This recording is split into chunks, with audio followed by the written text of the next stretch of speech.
You're listening to Tapestry, a podcast by a music lover for music lovers. I'm your host, Kelly. Join me as I learn more about the common thread that weaves throughout our lives, music.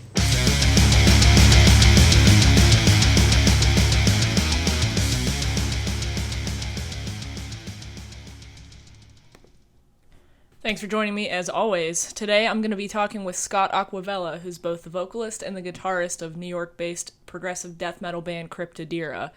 Now, Scott was the only person in Cryptodira who was able to come talk to me, but that being said, they're normally a four-piece, and he was able to give me a pretty wide range of topics. And some of those topics include the difference between the European and American concert-going mentality, mixing old-school mythology with theories of intersectionality and oppression into their lyrics, and strange band requests involving Adam Sandler.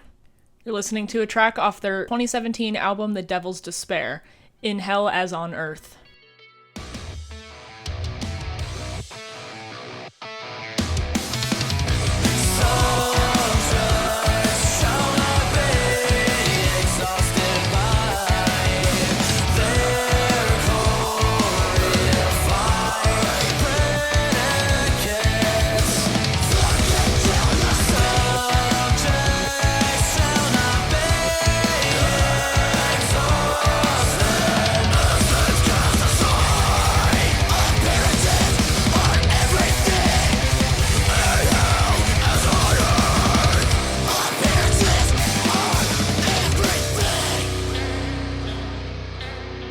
So, I guess you are now lone wolfing it tonight with me. Yes. You are one of normally the four members of Cryptodira, but yeah, tonight it is just you, Scott Acquavella. So thank you for being here tonight, Scott, remotely. And of course, thanks for having me. Yeah, you're welcome. And yes, so you are kind of head vocalist, I'd say, guitar player for the Long Island-based progressive metal band Cryptodira. And I think it's funny you now get to explain everything in lieu of your bandmates not being here, but... It's all right. I talk more than them anyway, so it's all right. I like getting the vocalist perspective because I feel like a lot of times you're doing the song, not always the songwriting, but a lot of the lyric writing anyway. Well, that's a great point to bring up and start with because believe it or not, and this is the part that no one believes, I do not. I don't write any of the lyrics. Yeah. Matt, our drummer, actually writes all the lyrics. Oh, so all the people, sure, I would have guessed. Yeah, he Neil Peart's it. He's wow. You know, I always like to joke that I'm basically just a mouthpiece for Matt. So he's like the silent philosopher just slamming away in the background and nobody ever would expect it.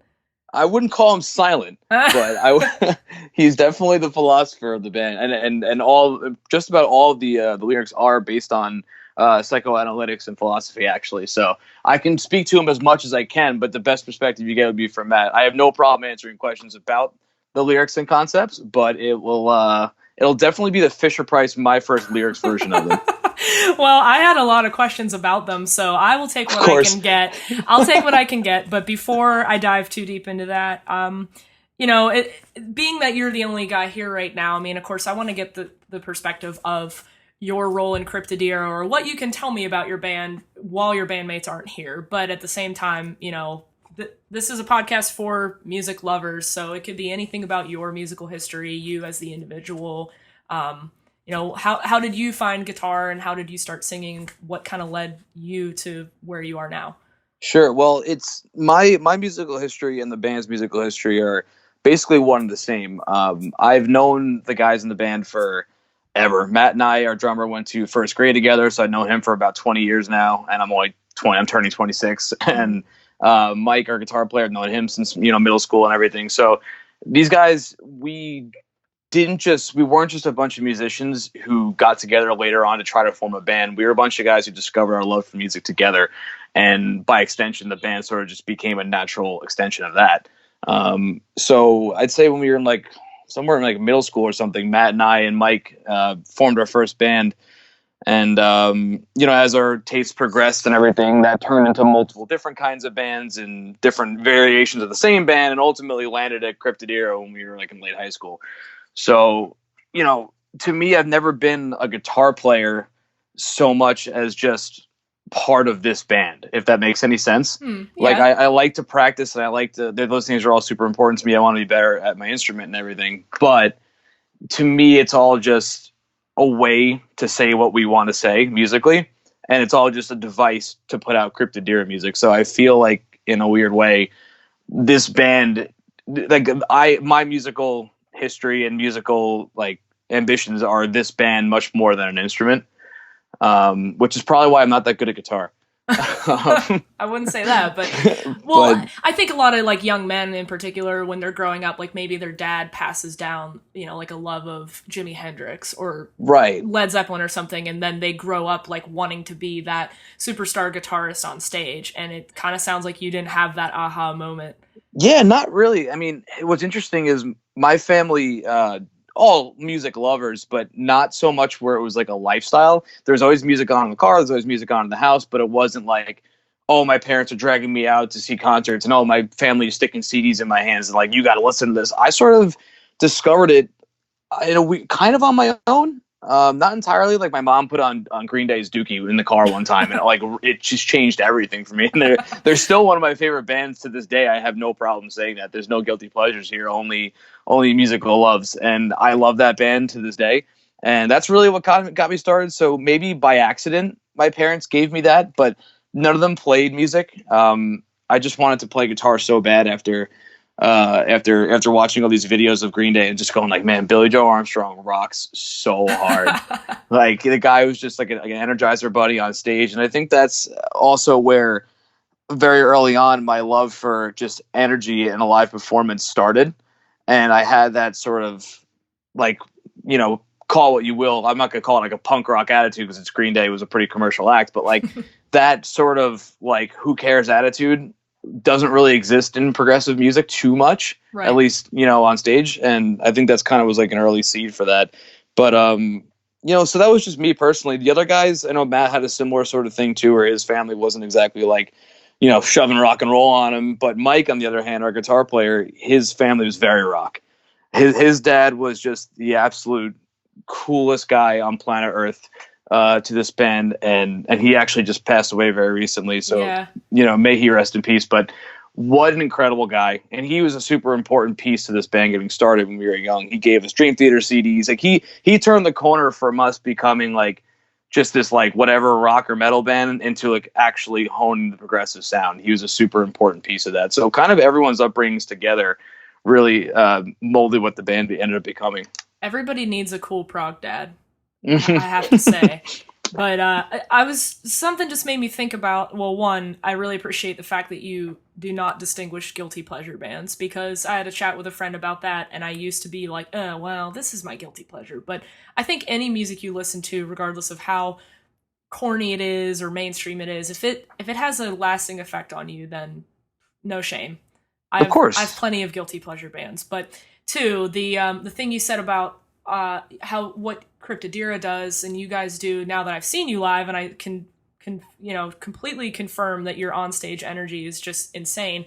People think of the prog nerd kind of people as like they're paying so much attention to the technical demands of their instrument that they're really not engaging with the audience a lot, and they're just kind of like the pocket protector dudes looking down at their guitar, making sure they're playing everything right. And I love that you guys turned that on its head.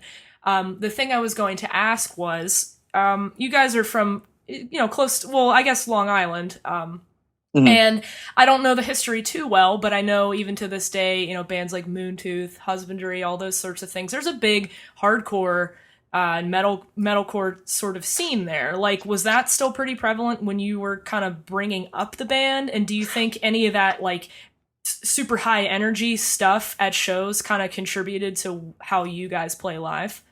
It definitely pushes us, but we were actually we had met Moontooth in 2013. And the band had already gone on a few DIY tours and everything. So we were very young. We started, I shouldn't say very young, but we started a tour. We were 18 years old. So we did a lot of crappy shit-eating DIY touring for a while. So like, it's hard to say that, like, I don't like to be like, oh, the band's been around for like all these years, because like in its like hard going serious capacity, it's only been a handful of years, but really we've been playing together forever. So we started to play the way we did well before we had actually even known those bands at all. When we were young, we were into like, I think it was probably just seeing like Converge and the Dillinger Escape Plan that made us like, oh, okay, so you can play interesting music and also be fun to watch and not be boring, you know? Right. So it was more of that world. What I always say about this band is the way it sounds the way it does because we sort of sheltered ourselves from the local scene, believe it or not, when we were young. When we were starting to play shows, it was very big, like sort of attack style synth metal cores, whatever, easy core, whatever you want to call it. Really? was really, yeah, it was a big thing on Long Island when, like in like the I guess the late first decade of the 2000s. And we didn't really know that. We were just super young high school kids who were writing, like trying to rip off of Opeth poorly. And we showed up to our first gig and we were like, whoa, every band sounds the same and it's not like us, you know? So that, I think, in a weird way helped because we weren't accidentally molded by anything that we wouldn't be proud of. Yeah. And then when we met Moontooth, particularly, we've only known Husbandry for the past year or so, and they're a phenomenal band, by the way. Great. Just absolutely incredible. They're great. Yeah, but we met Moontooth, and the first time I saw them, I'd been told, like, you got to see this band, you got to see this band, you got to see this band. I was like, all right. So I made sure we watched them on a show we played together, and my mind was blown. It was like the band I didn't know I was missing. Mm-hmm. You know, it was like what Long Island needed in a lot of ways. And since then, we became like absolutely best friends with those guys. And there's this feeling when we play with them that both bands are almost pushing each other in the most positive way possible. You know, it's like whenever I see a Moontooth, I just think, God, I gotta get better at guitar. God, I gotta sing better. God, look at the way they play. They're just having so much fun up there. You know, so it's just like this healthy push that I feel like I like to think exists on both sides. You know. But yeah, so I'd say that contribution came a little bit later, but absolutely 100% does contribute to the way we perform now, at least. I guess Pittsburgh scene just needs to get with the times because, like, I'm not saying the bands are boring around here, but I don't see a lot of Moontooths out here, you know? I mean, they have come through, and I've seen them a couple times now. I just saw them in Toronto recently, and I actually gave Nick my card, and I'm going to hopefully have them on the show, too, because they are just the most, like, genuine nice guys and so talented, so humble, just everything you want in a band, and I basically wish them nothing but the best. But yeah, you guys have an upcoming show with them too, right? Yes, we do. It'll be Moontooth's album release show on Long Island for their record Crux, and they asked, we had no intention of playing at home or really any shows at all until we hit Europe in July, and then Nick Lee called Mike when we were on the road with Valmaya, and he was like, hey, would you guys want to do this one like album release show thing? We're like, okay, yeah, we can make an exception for that one, right. You know? So that should be absolutely out of control. Well, let's talk about that European tour. So, I believe on your Facebook page, you had described it in the tour thing. You were like, we're now touring with our good friends, Rollo Tomasi. And so that kind of implies you already have a relationship with that band. How did that come to be? And I guess tell me the story of this tour and how the seeds got planted for that. Well, it's a fun little story in a lot of ways. In I guess summer of 2017, we were preparing to release our first real record, which is called The Devil's Despair. And we had gotten a tour offer in to support the number 12 Looks Like You on their 12 Days of 12 tour, which is basically a 12-year anniversary for their first record. Lots of 12s in there. Yeah. So we were ecstatic and jumped on that right away, knowing we'd be the first of 3 on that tour. And then we were told the other support band would be a British band called Rollo Tomasi. So we said, all right, never heard of them. This was, again, the middle of 2017. And then maybe a month later, we got an email from our manager and said, hey, you know, this band that's coming over would love to know if you guys want to share a van rental because we didn't have a van. And obviously they didn't over here. So we're like, okay, it'll save the band a ton of money. So I guess let's just make some British friends and hopefully they're cool. You know, like it was this leap of faith of just like, they're going to land in New York somewhere. We're going to put them up at Matt's old place and hopefully they're great because we're stuck with them for the next. Luckily, it was a short tour. It was like just under 2 weeks, but it was like, okay, like this should be great. Who cares? And it became like the absolute most fun time you could ever imagine. Like we became inseparable friends with them. After 13 days of touring or 12 days, whatever it was, it became like so hard to say bye. Like we were already family with them. So maybe that tour ended at the very end of December, right before Christmas. I think the last show was actually the 23rd. And by January, like 3rd or 4th, maybe, they hit us up and were like, yo, do you guys want to go to Europe?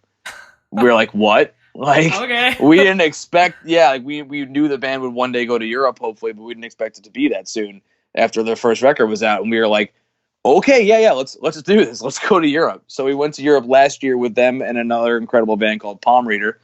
And that went so well. And then fast forward about another year, they hit us up a couple months ago and said, what would you guys think about doing Europe round 2? I said, all right.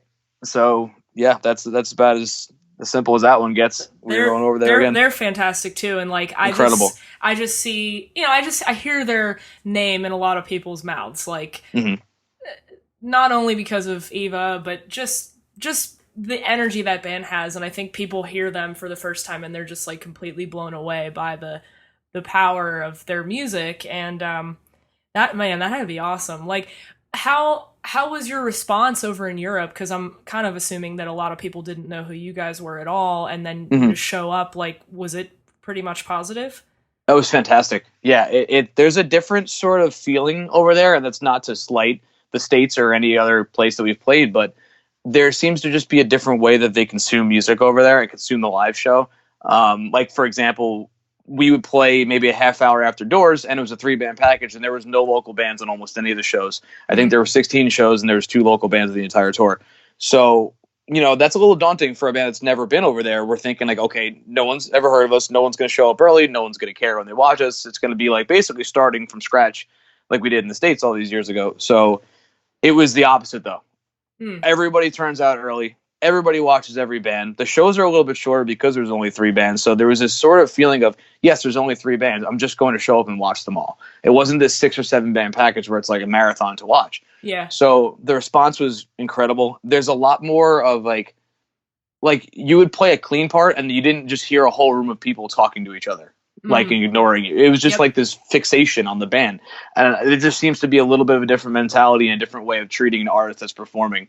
So we were received extremely well. And since then, like, we get this little Spotify thing that shows our top countries or whatever. And like, it's a lot of European countries are now just below the States. It's really cool. It was only one tour. Well, then you're going to see your Spotify numbers probably completely peak when you go on your next tour. I hope so. Yeah, I hope so too. Well, think about how many good festivals the EU in general gets to. I mean, the amount of good shows happening over there in the next couple months is just making me want to get my real passport like right now.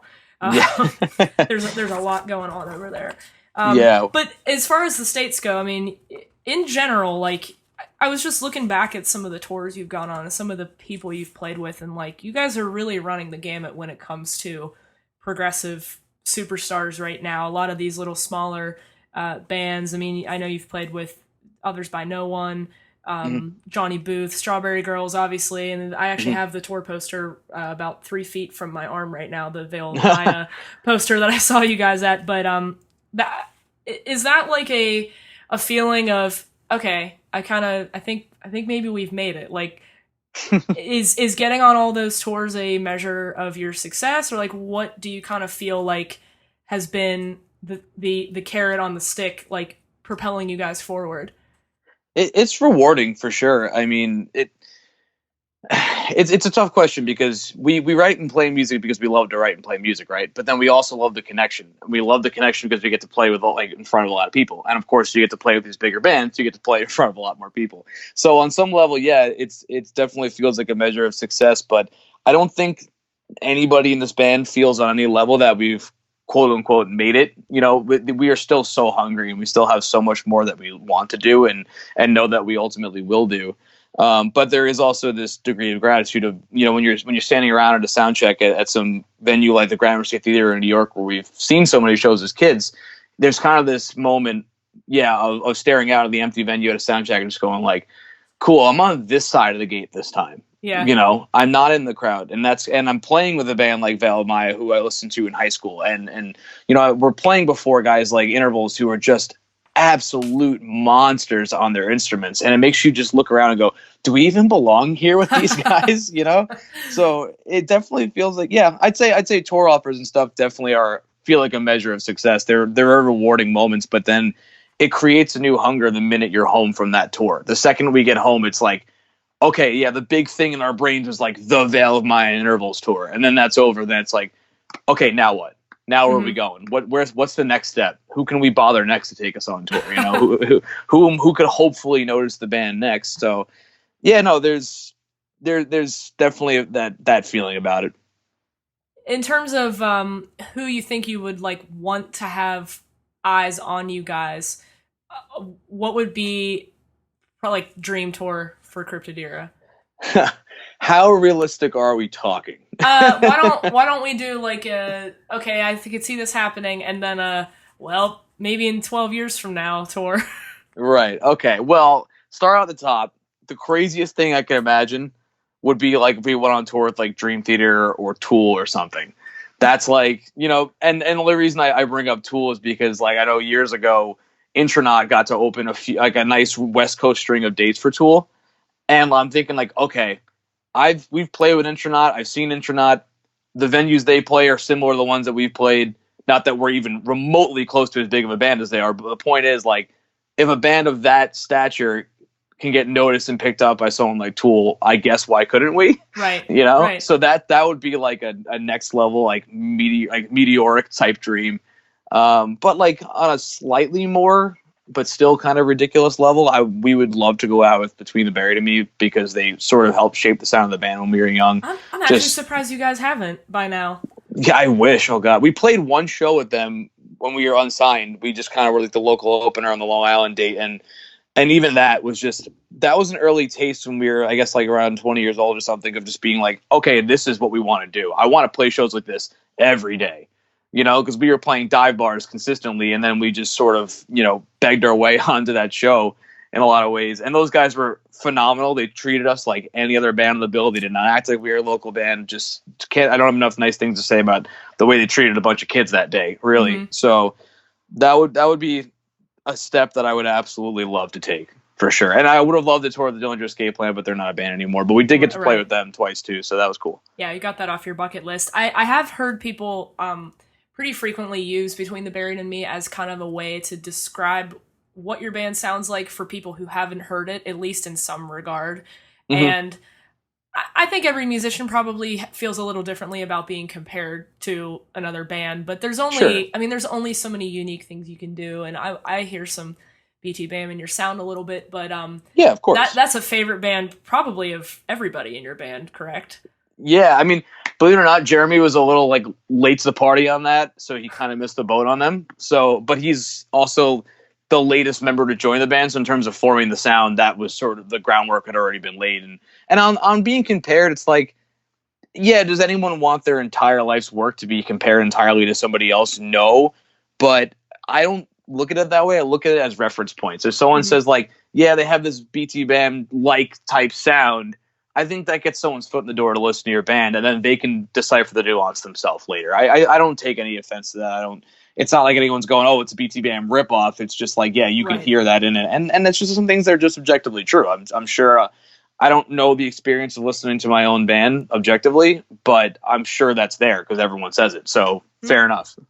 Yeah. Well, looking at like the bands that are on the record label you're on too, and your influences and stuff, I mean, it's all kind of in that same caliber of like bands that are in the death metal, progressive metal range, but they're all kind of adding their own little strange flavor to it, if you will. And I think you guys have done exceptionally well in adding some kind of fusion-y type of flair to death metal, and I think it's something that metal needs right now anyway. I think it was Heavy Blog is Heavy. I was reading their review of The Devil's Despair, and they had, whoever the writer was, said something like, you know, I'm going to paraphrase this very badly, but like any other genre, even progressive metal, which is supposed to be leading the charge and doing all these different avant-garde things, even in progressive metal, there are bands that are starting to sound all like each other. Like, I can name 6 bands that all sound like Tesseract. I can name a couple bands that all sound like Periphery. So it's like, at what point does it no longer actually progress anything, and it just becomes this static expectation? When you guys write music, do you keep that in mind? Are you constantly trying to move farther and kind of reinvent the genre? Or are you just sort of doing what speaks to you?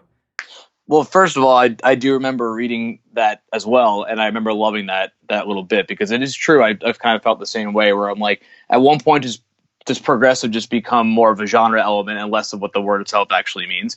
So, good on them, and I do appreciate them speaking about us in that breath. But as far as writing things, we don't consciously make an effort to go, well, that sounds a little too much like something I've heard before, let's go completely insane. But at the same time, yeah, I think it's just an organic, natural thing for us to sort of avoid what is being done constantly. We kind of hate things just being shoved in our face, and when something is shoved in our face so much, I think we have this natural aversion to kind of go away from it. But no, our writing process isn't really all that affected by too many outside factors. It kind of is just what comes out of us, and then we tweak it accordingly. I wish I could say anything more profound than that, but that's just the reality of it. It's just we've kind of always written the way we do, and I think that comes out that way because we listen to a lot of non-metal, and while obviously we stay up to date with like the progressive stuff that's going on, the older we get, the more kind of music that we're listening to from different ends, and I think that naturally creates a little bit of a different sound, and it keeps the metal stuff fresh for when we do actually get to it. Mm-hmm. Well, that being said about the writing process, I know you said earlier that you're going to give me the Fisher-Price example, but do your best. But sure. I am super intrigued by what point in all of your lives you had to be in to write an album like The Devil's Despair, because I will say it's dense. Like, it is a very intelligent album. I think, don't take this the wrong way, but I think you can very easily lose some people because it's a lot of big words. It's a lot of scary riffs. It is definitely an upper level kind of, not your entry level metal album. And as you mentioned before, you drew inspiration from psychoanalytics and mythology, and there's all these different like old and new points of reference.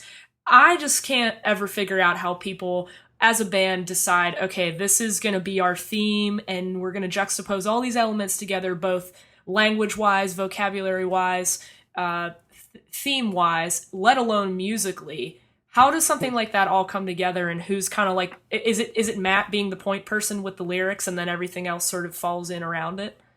On some level, yeah. It was basically a natural evolution, because when we were younger, it was abundantly clear to us that we didn't want to write sort of the way that a lot of other progressive bands do lyrically. And what I mean by that is, and this is none offense to be taken by any of these incredible bands, but like when people write a record that has such profound, dense musical ability on it, and then the lyrics are just about aliens. Yeah. And you're like, okay, yeah, that's cool. Rings of Saturn. Right. Yeah. Oh God. Anyway, I'm not even gonna get into that one. But that's what I mean, though, and it's just like, even records that I truly love, to me, that's where they can fall short, where I connect so much with words and themes and lyrics and things that truly mean something on a secular level. So if everything is just super duper duper like fictional, that's where I go like, oh man, the music was so cool and there was so much thought put behind it, and then the lyrics just were like a sci-fi story, and I just kind of get bummed out. And that's kind of how everybody felt in the band.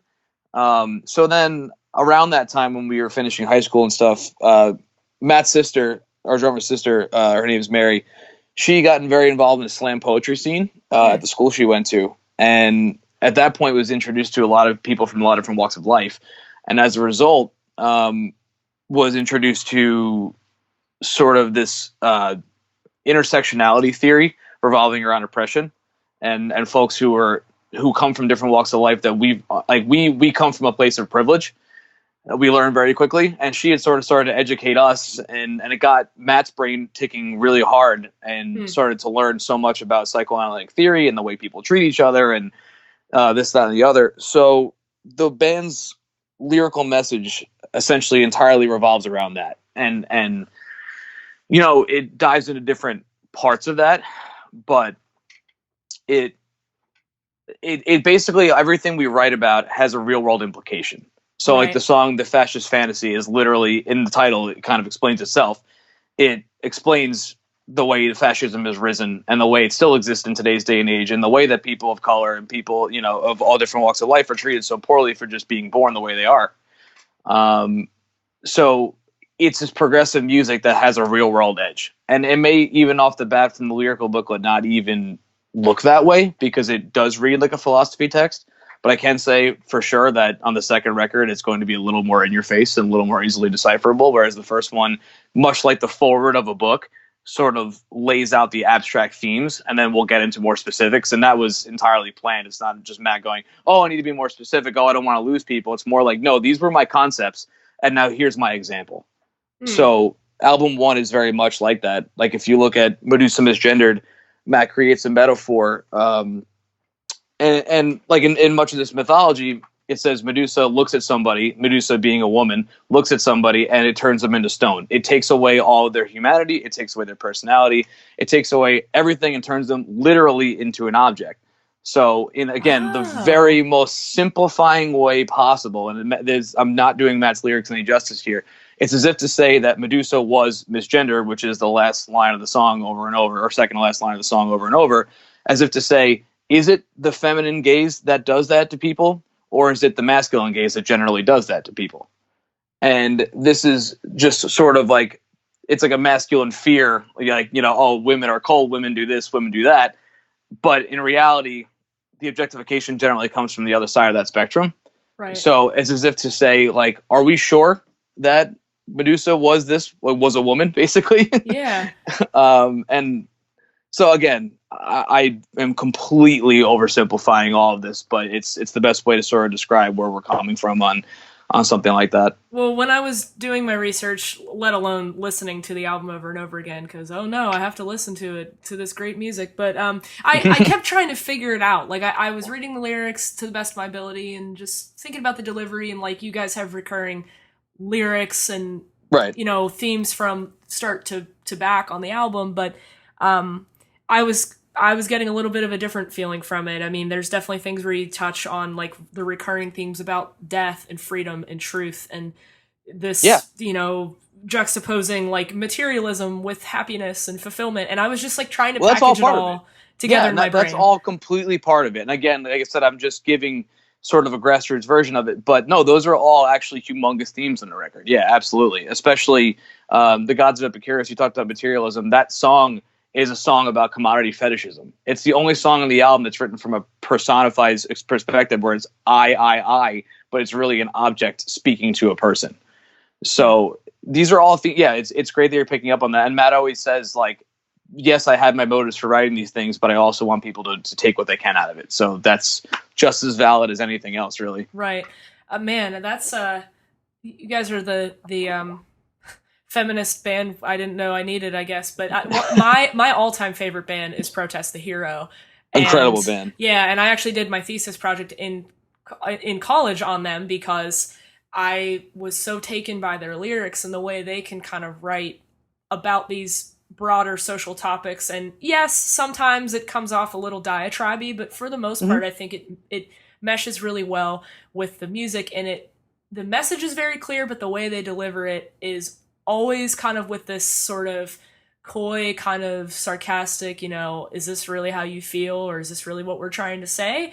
And that to me is just a mark of their brilliance, and the fact that you guys can do it too, but with a completely opposite angle, because you're using philosophy and mythology. I mean, I guess they do a little bit too, but just in a totally different way.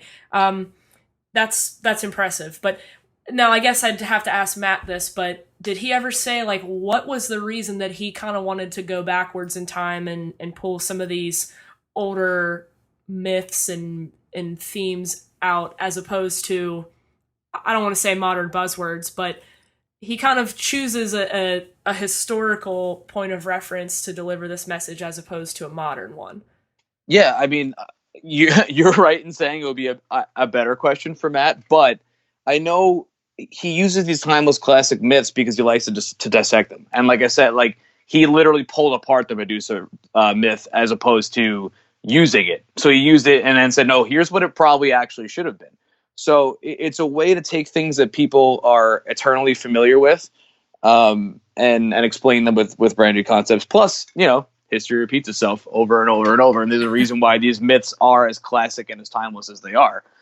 But yeah, I will have to defer to Matt on that one and say he could probably give you a much better explanation for why he chooses to go that route. And it's good. It's cool that you brought up Protest the Hero, by the way, because Turn Soonest to the Sea, the song of Keziah, is probably one of the earliest introductions we had to progressive music using progressive topics in their music. I remember being young and hearing that and just being like, what is this song about? And reading into it and really thinking like, oh, okay, that's pretty interesting. You don't see a lot of that in this kind of music. So yeah, that's funny you should bring that up. No, they're always in the back of my mind, just thinking about what I look for in bands that I love, because yes, sometimes I do just want to put on deathcore and bang my head. Like I don't want to think about anything. I just want to experience and feel. But when I really do want to sit down and like absorb an album I'm listening to, a lot of times I'm going to go for the more, I guess, highbrow stuff. And you know, you can't see me or hear me pushing up my glasses, but like that's not what I'm trying to say. But sometimes I think there's a space in the musical community for music that works as a medium for higher capable thought, like expressing political beliefs, or it's an art form like anything else. And so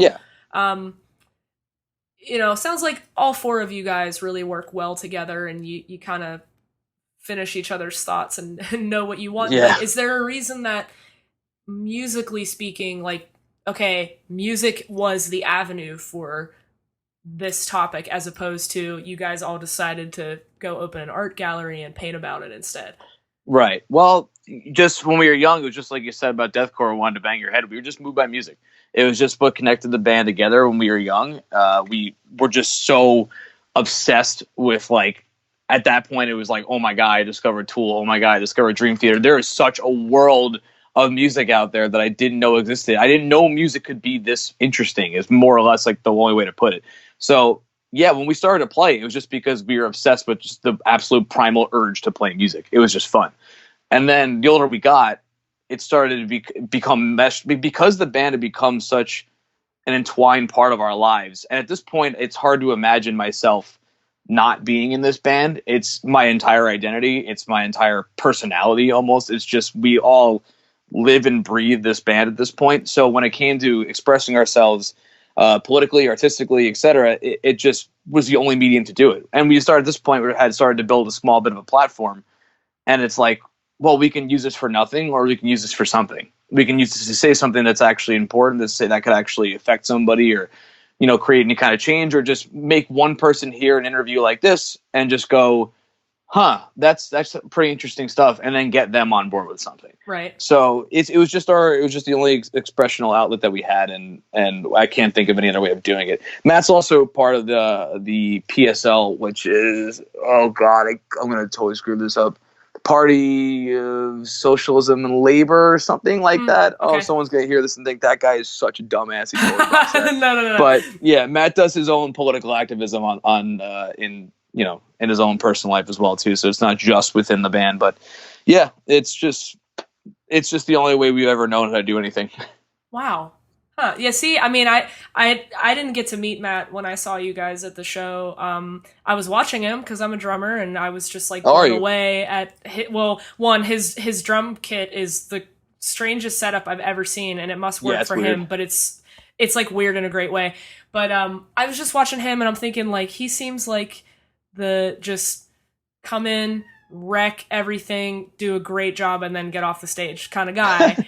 Yeah. And then turns out he's the political activist and the lyric writer. So that's why I like to tell everybody off the bat, because I think just simply by existing in the middle of the stage and singing and screaming, I get like the contribution of lyrics just given to me. Like, oh, he did that. And it's like, no, it wasn't me. It was this guy. Like, I don't like to take any credit I don't deserve. So, well, yeah, I'm glad he's you proved me wrong. Guy. Yeah, I'm glad you proved me wrong. Do you have any like huge vocal idols or anything that's kind of made you hone your craft? Being that you're not the lyrics guy, but you gotta be the talky singy guy. Oh sure, yeah. When I was younger, what sort of got me into doing vocals in the way I do was I was a huge fan of death. They're like one, and Cynic as well. And really quick backstory: when the band was like in its infancy, we were actually a 5-piece, and we had a different bass player. And Jeremy, who's now our bass player, was the singer. Just like he was like a brutal death metal sort of sounding guy. And then he went off to college, and we were like, oh man, we need a new singer now. What do we do? You know? And I was getting so into Death and Cynic and like ISIS and stuff, and we all were really. And I was like, well, do we have to look elsewhere for a separate vocalist, a guy whose only job is to do vocals, or can I just stick a microphone in front of myself and try screaming into it and see what happens? So I was influenced a lot by Chuck Schuldiner because the way he sang, he always had a guitar. So he didn't have the benefit of mic tricks and, you know, holding the microphone a certain way or like bending over to get an extra bit of power, which again, there's nothing wrong with any of this. It's just that nature of holding an instrument means you have to sing essentially straightforward and use your whole rest of your body and no hands or whatever else. So I learned how to scream sort of that way. And also Sasha from Intronaut was a big influence too when I was a kid.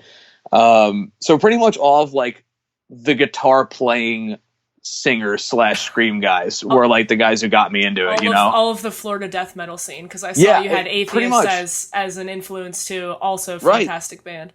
Yeah, and back in the day, that's when Kelly Schaefer used to play guitar as well before Carpal Tunnel ruined that for him. But yeah, that was another band. So it's just like I listened to more bands that did that than bands who didn't, which is funny because like much more often than not, you don't see that. You see many more bands that just have a vocalist, which is, again, awesome and fine, and most of my favorite bands do, but it just wasn't what I was listening to mostly at the time. And Between the Buried and Me as well, Tommy Rogers half the time was on the keys. Right. So I sort of developed that mid-range growl thing, and Tommy Rogers had said something in an interview forever ago that I don't remember where it was or whatever, but he had said, don't try to sound like your favorite singer, just sound like whatever comes out of your body, because it's always going to sound like it's going to sound like you're trying too hard if you're trying to sound like somebody else. So in terms of like the tone of the voice, yeah, I wanted to sound like, you know, guy from ISIS and you know, Chuck Schuldiner and stuff, but what came out of me wasn't quite like that. I've been compared at times to Chuck Schuldiner, but I don't really get how. And also Michael from Opeth as well is a huge influence. Basically him and Paul Masvidal, because they were guys who sang while also screaming or growling or whatever you want to call it. So I knew that I had to do both in this band, and learning how to switch between those things wasn't always easy, and it still isn't to this day. But those are the kinds of guys that made me realize, like, okay, this is possible. I can do this. You have some fantastic influences. Michael from Opeth is like my pretty much favorite singer. And I'm, I guess, both lucky and unlucky to have a low range female voice, because I feel like Michael Ackerfeld is like, he's exactly my range. So I can cover a lot of Opeth stuff, but man, that guy, he's just the best. Just phenomenal. They're like also like top 3 influences for this band. We would not be a band if Opeth wasn't, because that's Mike's favorite band and he wrote so much of the music. Like that, there's just no way we wouldn't be here without Opeth either. Well, I can hear it a little bit in the way that you guys kind of will, like, you'll just be riffing heavy as fuck stuff and then just stop and like go into an acoustic break. That's very, very Opeth in a great way. Yeah. So for sure. Yeah. Well, going back to The Devil's Despair, and the writing process and everything. So tell me how that's going to segue into what your next album is, thematically and otherwise. Well, thematically, it'll become a more example-based version, lyrically, of the concepts that were outlined in The Devil's Despair. And then musically, it doesn't, there's no melodic tie to The Devil's Despair, and that will be like repeating themes or anything like that. But all of our music, being that the lyrics and everything are sort of under one umbrella, will always be tied. Like every single record will always make sense with another record, and with all the records, really. Not in a story-like way, like Coheed and Cambria or something, but at least in a thematic and conceptual way. Musically, it's sounding like a bit more of everything, if that makes any sense. It's heavier. It's also prettier. So I don't really know what to call it. And every single band loves to say that, right? Like their new records are always their heaviest record or something. And I honestly don't know, because I find it hard to judge the band's music from the inside, because you live inside of it. It's always part of you. You are every step of the way. You watch it build itself. Your perspective will never be the same as someone who's just handed this final awesome product and just goes, here, check this out. So to be honest, I don't really know how it's sounding compared to The Hmm. Devil's Despair. I think it sounds very different. I think it sounds extremely different. But somebody may hear it and just go like, yeah, that's another Cryptodira record. That remains to be seen, I guess. But it's definitely, the writing process has been very similar in the way that we write the songs. Like Matt or Mike generally will start with the structure of a song. So Matt doesn't play guitar. He does have a great melodic ear, but he plays the guitar pro, we like to say as a joke, where he will sit down, write, because he'll get melody stuck in his head, and he'll sit down and write out a whole melody on Guitar Pro. And then he'll just, okay, I can write out this riff, and I can, what about if I wrote this riff, and then wrote this riff? And then we look at it, we just go, Jesus Christ, dude. And we have to turn it into actual music, that's playable. And then that's how he writes, and he'll come in with almost like fully complete ideas, drums and guitars and even bass sometimes. And obviously, like I said, we'll cut, chop, change, whatever we have to do. And Mike comes in the most old-fashioned way possible. So we have total new school with Matt songs and total old school with Mike songs. Mike will sit down, come up basically with riffs, and then come up with a song that he hears in his head, and then just either iPhone record them or what have you to make sure that he has this series of riffs. And he'll actually come into the practice space and play it by himself. Just the series of riffs, like next to each other. Like this one into almost like a full song, but with no other instruments. Yeah. Which to most people just sounds like, what the hell is this guy doing? But we're so accustomed to it that you have to basically use your imagination immediately and go, what drums could go here? What second guitar could go there? What melody of singing could go over that? So that usually will then they'll hash out drum, parts. Usually the two of them will sit in a room. I'll sit in with it too. Jeremy will sit in with it, and we'll just listen, and I'll make drum suggestions as Matt basically plays something and jams on a part until we have at least one guitar and drums, and then from there it becomes a little bit easier to color in. So we actually write on two very different ways. But the actual process itself hasn't changed. We've been doing that forever. It's just been because somebody has to start it, and then the four of us sit down together and really start to get to work on coloring it in. Holy crap. That's usually one of my favorite questions to ask everybody is just how do you write music? Because it's such a simple question, but every episode I've gotten a different answer. And that's actually what you just described probably for me as a non-music writer. I basically perform music. I don't really ever think to write it. That is just like pretty much what I imagine everybody does, but I know it's not. Right. You just always have this like musical message coursing through your brain, and it just feels compelled to like leap out of you at a certain time. Whether sometimes you're it's not that easy. stressed or inspired or happy or angry or whatever. Man, that's crazy. Well, whatever it happens to be, I'm looking forward to, Devil's Despair Part 2. Yeah, it will be probably, I think we're hitting the studio at the top of 2020. So sometime, I would love to hope this spring. If not, absolutely the early summer, but hopefully earlier than that. No, next year. Back in 2015, I think, right? You guys did a split album with East of the Wall. Yeah. Right? Mm-hmm. How did that come about? Oh, that was just a bunch of high school kids annoying a band that they loved. I'm sorry, we weren't in high school anymore, but we at that point were in college or something. But Matt had found out about East of the Wall when we were in high school because he was getting into all this post-metal like ISIS and, Intronaut, Pelican and that kind of stuff. And he had just stumbled upon East of the Wall, some internet forum or whatever, and showed it to everybody. And we were like, whoa, that is very angular and different, and we all just loved it right away. And then even their offshoot projects that had come before, like Postman Syndrome and Day Without Dawn, and a couple. And so we just basically were just big East of the Wall fans forever. And then we had finished a little EP demo thing called Unmarked Grave when we were younger, and then we had basically one leftover song that we liked a lot, and we didn't feel like it was fitting in with the remainder of the music we were writing to come forth. So we said, well, what do we do with this one song that Matt wrote? And our friend at the time, who was basically helping manage the band, was like, well, would you guys ever consider doing a split EP, like a 7-inch thing? I'm like, well, the song's like, I don't know, 6 or 7 minutes or something. It's basically would fill up one side of a 7-inch. Yeah. So we hit up East of the Wall thinking, they were a bit older than us, and we were like, well, they weren't all that active. We're like, they're probably just going to say, hey guys, thanks, but no thanks, so they won't answer us. And pretty much immediately, they were like, yeah, that sounds cool. We're in. I was like, wow. What? What do you mean? And they're like, yeah, well, we can contribute a song to that. Why not? Why the hell not? We haven't put anything out in a while. And And I was like, oh, okay. Almost like we didn't really totally expect them to say yes. So, at that point, we come up with artwork, did the whole nine, and they did a cover of a Nick Drake song called Riverman. And when I say cover, I mean like, because Nick Drake, I don't know much about him. From what I know, he was just like a singer-songwriter type, I think, which is kind of like one guy singing, and he played guitar. Mm-hmm. And they took that song and turned it into a full band rendition where they pulled off the melodies from the original piece and the lyrics and whatnot, but turned it basically into a brand new East of the Law song. And I thought it was such a cool approach. And the first time I heard it, like, then they sent us their contribution, I just like looked down at my desk and was like, well, that sucks. We just got blown out of the water on our own release.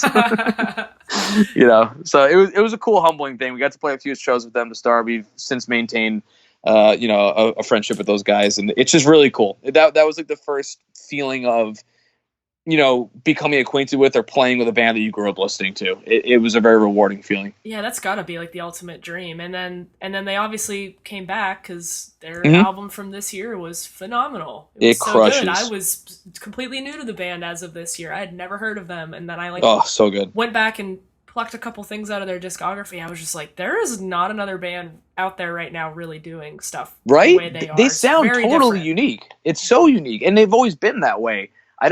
I still don't understand why, like, no one's ripped off East of the Wall yet.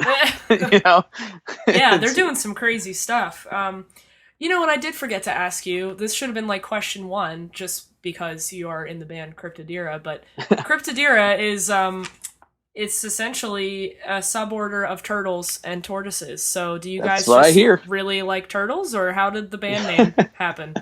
So there's no really cool, great, grandiose story behind it. When and we get this question all the time, so don't feel bad. But when we were younger, we were basically just starting the band, and it came from the ashes of a different band, and basically the same members. It was more of a name change, but it was also a philosophy of music change at that point. So it was sort of a new band, and we were like, okay, what do we call the band? And we looked through all kinds of crap. We were like, I guess we were like 17 or 18 at this point. No, 17, I guess. And we're just like looking through names of like, let's look through mythology and all this stuff that's just been overdone and tired. And because we're young and unoriginal. So at some point we stumbled upon taxonomic names for animals and saw the word Cryptodira, and we said, whoa, that sounds cool. It doesn't sound like what it is. It doesn't sound like you see crypt, you think death, you think all kinds of things. And when we like tossed it around the room for a few minutes, and we were like, you know what? If Mastodon can do it, if Pelican can do it, why can't we just name our band after an animal? Like, why not? That was like the original look. And then of course, like, we drew symbolism from it, just the longevity of a species like that's been around forever. It's got this air of wisdom about it. Something that has survived the storm of all things that come and go. That's kind of how we felt naively about the band when we were young. We're like, well, there's all kinds of flash in the pan type of music that's out there, and we're going to put out something genuine and real that's will hopefully stand the test of time. And so there was some like lame symbolism behind it, and that I shouldn't say lame, but you know what I mean. Well, yeah, sort of entry level symbolism behind it. Every kid wants to be like a dragon or a bear or a tiger or a wolf, but nobody ever wants to be a turtle, and I think maybe that should be reconsidered. Those bastards have been around forever. So, if this band will end up being anything like a tortoise, we'll be around for way too long. God damn it, you young kids. I can't play these 10 p.m. shows anymore. Yeah. I'm 85. Oh, God. I'm 26, and I see it late loaded, and I roll my eyes already. What's your favorite and least favorite part, then, about, like, touring in general? Okay, well, first of all, I love the tour. It's my favorite, arguably my favorite part of being in a band. I love to play shows.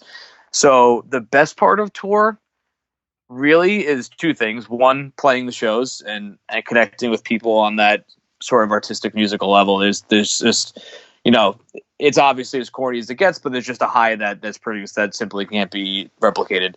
But also, a thing that you don't see coming when you start to tour is the incredible friendships that you make. You sort of, you spend so much time with the same people every day, and you go through the same gauntlet that they go through. Whether the show is bad, there was torrential weather on the way there, or you had to do an gnarly overnight drive for 15 hours and everyone's exhausted the next day. Like, there's this whole sort of bit of camaraderie that you don't get anywhere else, especially if you end up like sharing with a van with a band like we did a few times. You usually end up becoming best friends or hating them, which we've never hated a band we share a van with, luckily. Good. But there's just sort of this like family-like feeling that you get by the end of a tour that most of the time, especially if it's a real good one, where you don't want to say goodbye to anybody. And that tour photo on the stage is like the most bittersweet moment where you're like, yeah, I'm going home. I get to sleep in my own bed and everything. But, oh, man, I'm going to miss all these people. Like, you start to just become so close, and you develop all these jokes, and all this hanging out just constantly happens super late. Like, before, at the end of the Val Maya tour, we were throwing dice behind the venue in Kansas for like 2 hours, just like, you know, just being idiots and screaming and yelling and playing CeeLo and threes and drinking too many beers and shooting each other with Nerf guns. It's like, it just becomes like a summer camp for idiots. Yeah. And there's just a feeling about it that you don't get from anything else, because you're simply dealing with like-minded people who are all in it, hopefully for the same reasons as you. And if they're not, you usually learn pretty quickly and you don't have a whole lot of fun with those people. But that rarely happens. I like to say that most of the touring we've done has been, you make lifelong friends. And then the great thing about that is you look around and you go, I have friends all over the world. You have friends in this country, in this state, this part of like the US, and the West Coast, East Coast, Europe. Like, so it becomes this like super fulfilling feeling of making all these friends. And then as for the worst part, I mean, it's just the obvious stuff, right? Mm-hmm. You know, driving overnight and sleeping in a van and sleeping on a floor, and, you know, having your back hurt when you woke up and said, you know, why did we do what we did on stage yesterday? And so, yeah, stuff like that just sucks. But it's, you know, and really on a personal level, it's the, you know, it puts a lot of strain on relationships at home, you know, whether it be with significant others or even friends. You lose touch with friends because you've been gone so long, or your family can get upset with you, or something can happen when you're on the road and you're so far away and you can't be there to help remedy the situation, or, you know, your significant other is tired of you gallivanting around the world and leaving them at home. So those are the things that definitely suck. It's not without its problems. You have to make a lot of sacrifices to be in a band that actually tours frequently. If it's like, you know, your weekend tour here and there, you can get away with having your regular job. But if you tour, you know, all these months out of the year, you end up losing your job at home. You lose your girlfriend, you lose your boyfriend, you lose your significant other, you lose just so many things can go wrong, essentially, when you're out there. So it's not all fun and games, but it's mostly fun and games. Have you guys transitioned into doing this full time, or are you still working like part-time jobs and stuff? Oh, like, for sure, still working. Okay. Yeah, listen, there's unfortunately not a lot of money to be made here, and that's not why we do these things, obviously, because if it was, we would have thrown in the towel a long time ago. Right. But you know, we do the band full time, the capacity that it eats up more than 40 hours of my week every week. I'm just not being paid for it. Yeah. It's almost like full-time volunteer work, if that makes any sense. Oh, it does. I tell everybody I have 2 jobs and 3 husbands. It's the way it is. I'm married to 3 guys, financially and emotionally, and I also have to work for the band constantly, and as do they, and we all also have regular day jobs too. So it's a tough balance. The ultimate goal, obviously, it would be super nice to not have to come home and work, but, you know, that's not really on our radar. Our radar is actually making the band more full-time than it is. We've gotten to do our fair share of touring, but, you know, we've never gone out for 9 months out of the year. Yeah. And that's something that we are working toward doing. So, yeah, we're hopefully getting there. Well, I do feel like every time I turn around, I'm like, oh, Cryptodira's on a tour. They're, you know, playing a show with like a band I didn't expect them to. Didn't you guys play a show with Thank You Scientist? I feel like you did. We did not. Yeah, no, we haven't. But I feel like there's been times where it almost happened, but no, we've actually never played with them. I guess it's an easy distinction to make. Yeah, because you're kind of from out in that part of town. That's like the hotbed for weird prog bands right now. It's just like New Jersey, Philly, New York. There's so much happening out there, and it's great. I'm thankful I'm within driving distance to sometimes get to see it. So yeah, that's just funny too. You said the last tour with Veil Maya was sort of just all fun and games, because that's immediately the impression I got, not in a juvenile or an immature way, but like, these are guys who can bust their ass and then they just want to have a little bit of fun. Because that was the Pittsburgh show that I saw you guys at. That was a Monday night show, and it was probably one of the most fun shows I've been to in a long time because it was a Monday night show. It was a small crowd, and everybody was like, It was the friendliest mosh pit I've ever been in. Everybody was so fun, just like bumping around. Oh, sorry. Like, it was just so fun. And I thought, man, I wish I could see all my favorite bands in a setting like that with the energy like that all the time. But I realized that can't happen. You're gonna get the beer spilled on you, and you're gonna get punched in the face. Like, it's gonna happen. And of course, yeah. Sorry. Yeah, that tour was like that, and that, you know, is in large part because of the way the headliners treated us. It was a co-headlining tour, so it was Veiled by and Intervals when I say that, and you know, that goes such a long way. We were a bunch of kids with essentially no following. I always I hate to break it down to numbers and stuff, but in terms of selling tickets to these shows, there was for sure there was a nice number of people who came up and said, "Man, I just came here for you guys," or "Oh, I saw you were on this bill and I had to buy a ticket," or X, Y, or Z. But in terms of nickels and dimes, we didn't make Veiled by or Intervals a whole lot of money to exist on that tour. Right. So us being there isn't like an immediate, you walk up and it's like, oh, these guys, thank God they're here, you know? So we were just a bunch of kids who didn't really do much for the draw of that tour. So, and yet there was never a feeling of that. It was a welcoming feeling. It was a, hey, I'm this guy in this band, let's be friends. You know, there was very, very, very short learning curve where we all became friends. And it was such a long tour too, which helps. Everyone was calling it the Tour of Eternity. It was like 46 days or something like that.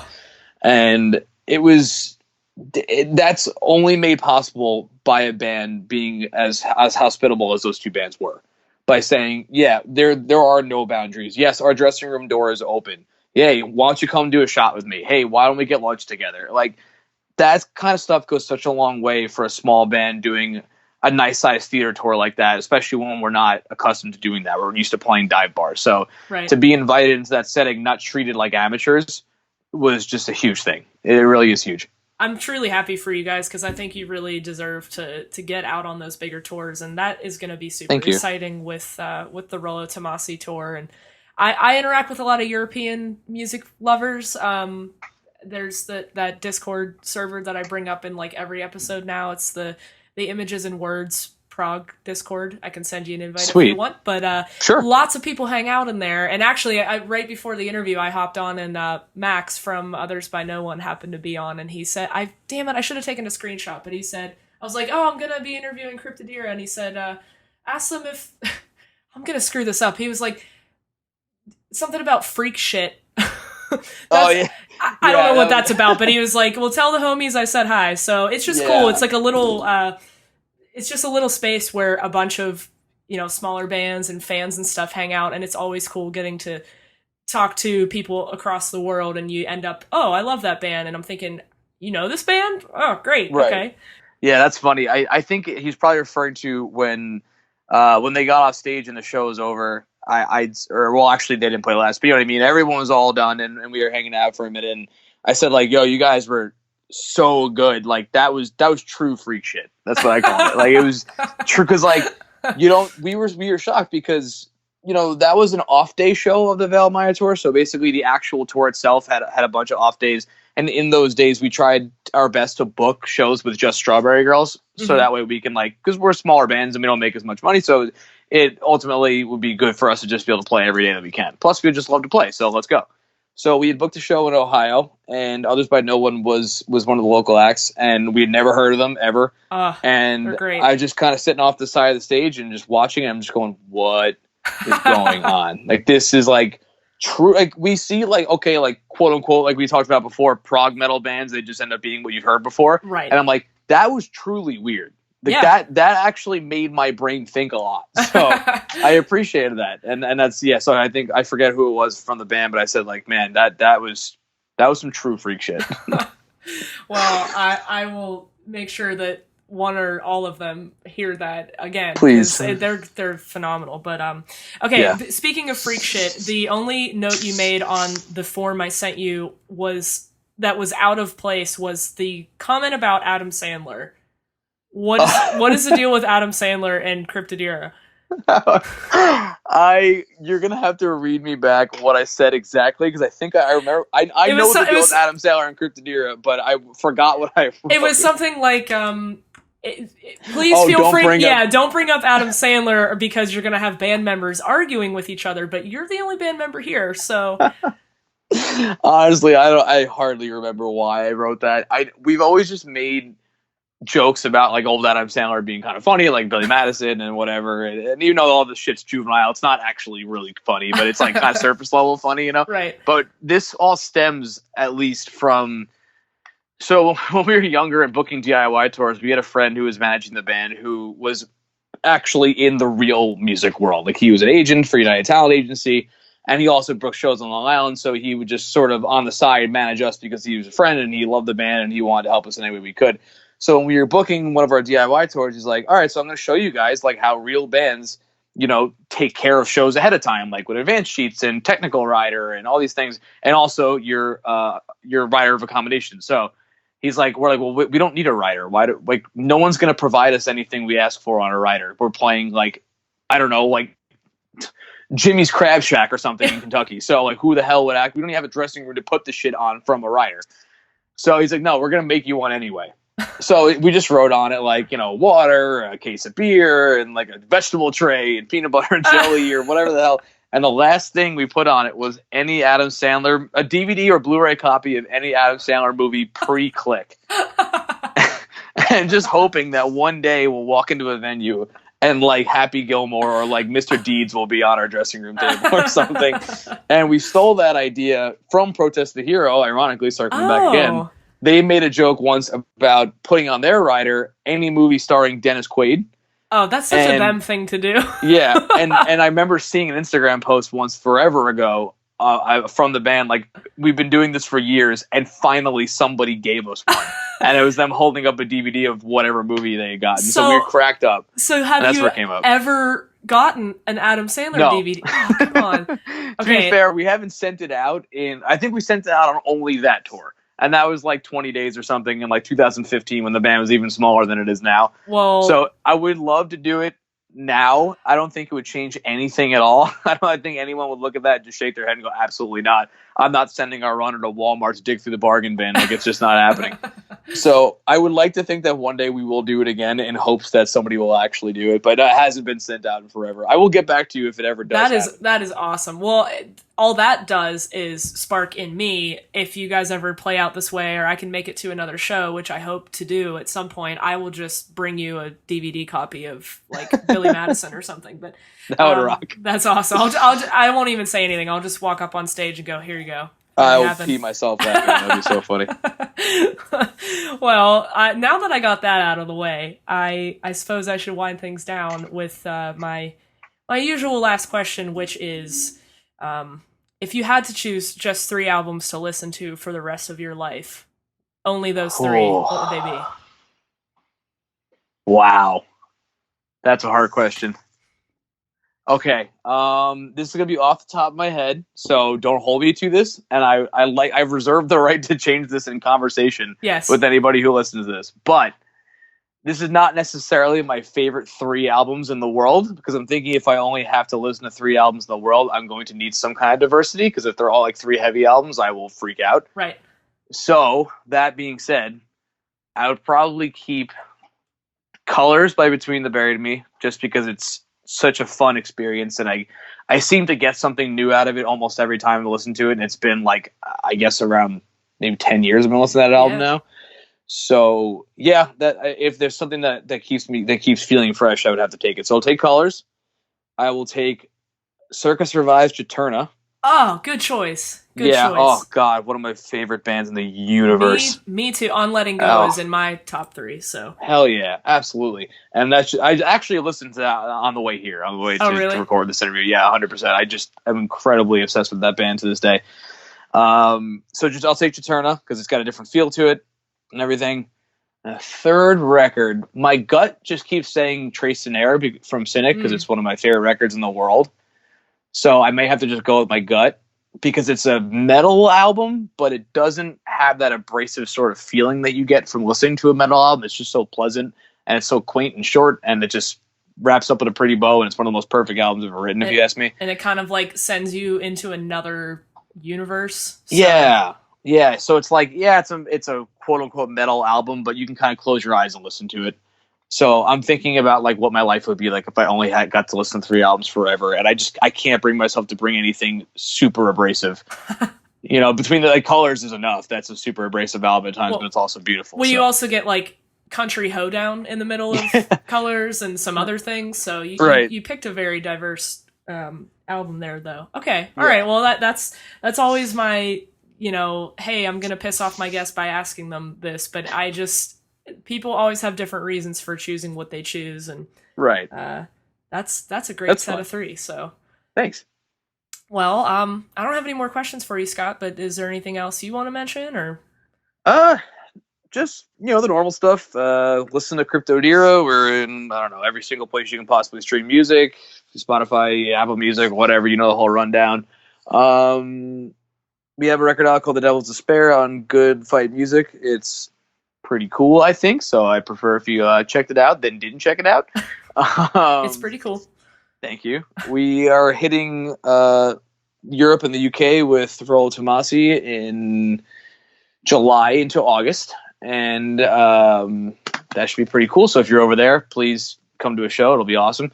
And after that, I believe in the fall, we'll probably hit parts of the U.S. again, things that are closer to home, probably in the East Coast / Midwest. I think Pittsburgh is on the radar, so excellent. Hopefully we'll see you out there again. That'll be announced hopefully next couple, maybe not for a couple months probably, but if you like the band on the Veil of Maya tour and you're on that sort of eastern half of the U.S., keep your eyes out because we should be back, and then we will be doing a record next year, so things will start all over again. Awesome. Well, great. Well, I wish you guys the best. Hopefully I'll get a chance to come out and see you, and thanks for being the mouthpiece of the band today and as always, but I appreciate you taking the time, Scott. Of course. Thanks so much for having me, Kelly. I appreciate it. Well, Scott did my outro for me better than I usually do, so you heard what he said. Basically, go look up Cryptodira anywhere you can find music, and if you aren't looking at my episode log or anything at the time being, you probably should be able to see that it is spelled Cryptodira, Cryptodira. Go check them out, they're awesome. And as always, thanks for listening.